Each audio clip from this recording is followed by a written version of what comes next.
Good morning. Ngasi se akhoi irai nimit ko irai nimit ki card ki message ai pete minera se irai nimit aham bada number gi matang dala agadi number 71 ko 71 se nimit ki matung ina hadi 71 se khoi angel numbers ne ko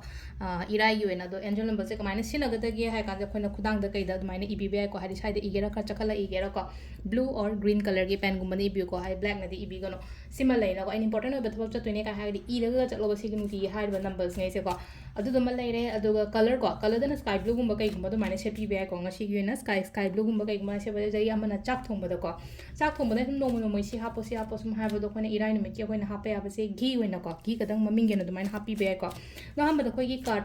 ahum ka tang thok jare card ahum se da gi ama kan bira se ko hai de nunti gi sum khan na ngasi di number 1 khan gi ngasi number 2 khan gi na tra ngasi number 3 khan gi ha na ching sai da ko card number 1 se leire card number 2 se leire aduga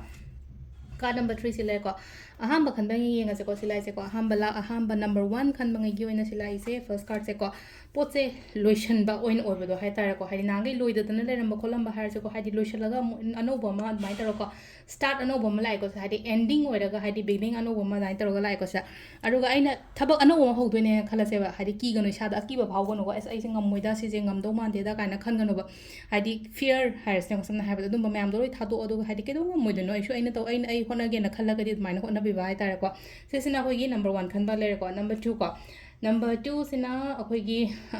chatpa khotpa dumai na khara lakani ko hadi traveling gumba kai gumba dumai lai lak pe ai lamda chatpani khangde amani khangde dumai na gumba khara lairi khudong jaba gumba khara lairi ko lotion bangam da thaba inkhang lairaga di hadi lotion bangam ba dumai na so ko hadi complete oi bu na hangai aduga aina pami ba aina khalli ba aina ningi ba adumba mayam do aingonda phangba su oi ko